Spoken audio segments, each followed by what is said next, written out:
नमस्कार दोस्तों, कैसे हैं आप। दोस्तों, आज की इस वीडियो में हम बात करेंगे परिवर्तनी एकादशी व्रत पौराणिक व्रत कथा के बारे में।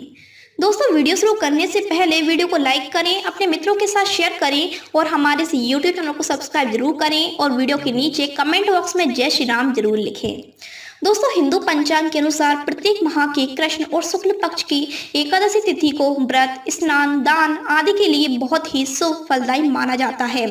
मान्यता है कि एकादशी व्रत से भगवान विष्णु प्रसन्न होते हैं, उपासक पर उनकी विशेष कृपा बनी रहती है। प्रत्येक मास में 2 एकादशी व्रत आते हैं। हर मास की एकादशियों का खास महत्व माना जाता है।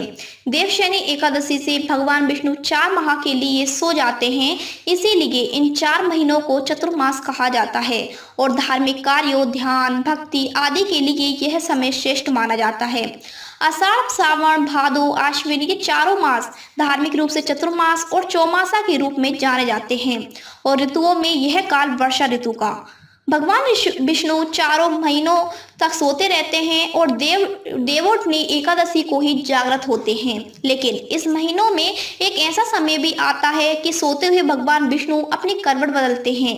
यह समय होता है भादो मास के शुक्ल पक्ष की एकादशी का, इसीलिए इसे परिवर्तनी एकादशी के रूप में भी जाना जाता है। आइए जानते हैं भादो मास की एक शुक्ल एकादशी यानी परिवर्तनी एकादशी के बारे में। दोस्तों, त्रेता युग में बलि नामक एक असुर रहता था, लेकिन वह भगवान विष्णु का परम भक्त था। विविध प्रकार के वेद, सूक्तों और याचनाओं से प्रतिदिन भगवान का पूजन किया करता था। नित्य विधि पूर्वक यज्ञ आयोजन करता और ब्राह्मणों को भोजन कराता था। वह जितना धार्मिक था उतना ही सूरवीर भी। एक बार उसने इंद्रलोक पर अधिकार स्थापित कर लिया। स्वर्ग लोक देवताओं से छीन जाने से देवतागण परेशान होकर भगवान विष्णु के पास गए। देवगुरु बृहस्पति सहित इंद्र देवता प्रभु के निकट जाकर हाथ जोड़कर वेद मंत्र द्वारा भगवान की स्तुति करने लगे। तब भगवान विष्णु ने उनकी विनती सुनी और संकट टालने का वचन दिया।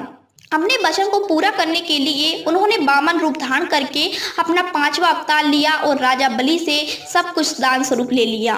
भगवान वामन का रूप धारण करके राजा बलि द्वारा आयोजित किए गए यज्ञ में पहुंचे और दान में 3 पग भूमि मांगी।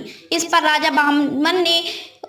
राजा ने वामन का उपहास करते हुए कहा कि इतने छोटे से हो, 3 पग भूमि में क्या पाओगे। लेकिन वामन अपनी बात से अडिग रहे।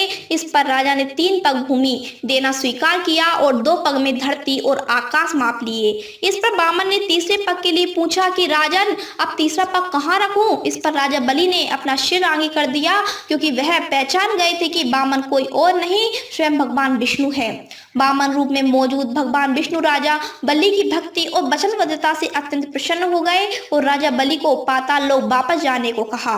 इसके साथ ही भगवान विष्णु ने राजा बलि को वरदान दिया कि चतुर्मास अर्थात 4 माह में उनका एक रूप क्षीर सागर में शयन करेगा और दूसरा रूप राजा बलि के साथ पाताल में उस राज्य की रक्षा के लिए रहेगा। So friends, please like, share and subscribe our YouTube channel. Thank you.